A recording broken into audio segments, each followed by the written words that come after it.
Librong ito ay rated SPG, striktong patnubay at gabay ng magulang ang kailangan.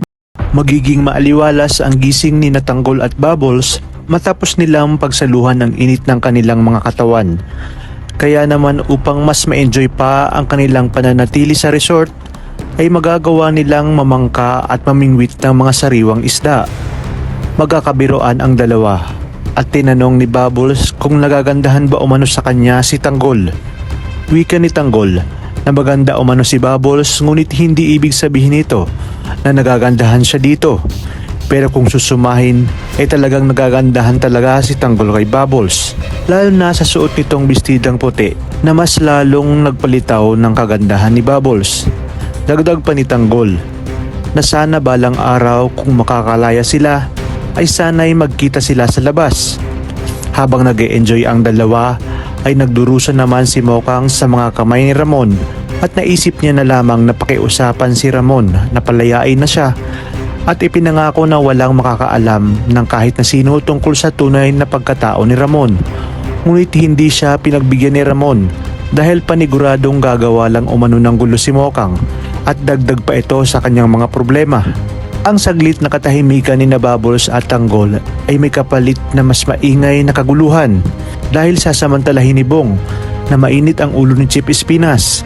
Sinabi ni Bong na balita niya ay hindi pa nakakabalik ang bata ni Espinas at alam niyang tinakasan na sila ni Tanggol. Dahil sa pagkabwisit ni Espinas ay masasapok na si Bong at wala umana itong pakialam. Mas lalo namang lalasunin ni Makasantos ang utak ni Chip Espinas dahil parang mali na pinagkatiwalaan umano nila si Tanggol. Kaya naman mas mainam umanong ibartulina ang mga kaibigan nito. Nang sa gayon nga ay maturuan ng leksyon si Tanggol. Agad namang ipinadampot ni Espinas ang mga tropa ni Tanggol upang ibalik sa Bartolina. Ayon kay Espinas na hanggat hindi bumabalik si Tanggol ay mabubulok sila sa Bartolina.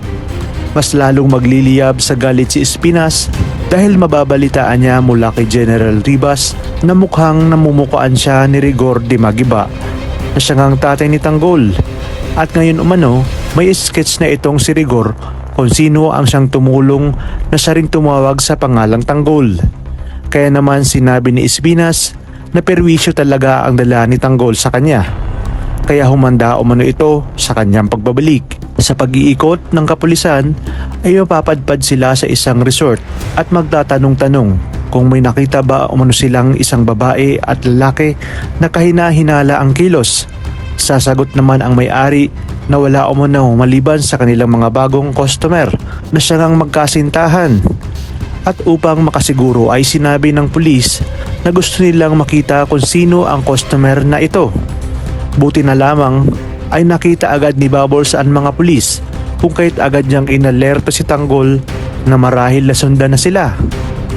Kinuha agad ni Tanggol ang kanyang baril at agad na sinabi na kinakailangan nilang makaalis bago pa man sila maabutan ng mga pulis. Sa inyong palagay, magkakaroon kaya muli ng habulan at bakbakan sa pagitan ni Tanggol at Bubbles laban sa mga kapulisan na siyang humahabol sa kanila? Patatakasan kaya nila ang mga ito at agad silang makakabalik sa kulungan?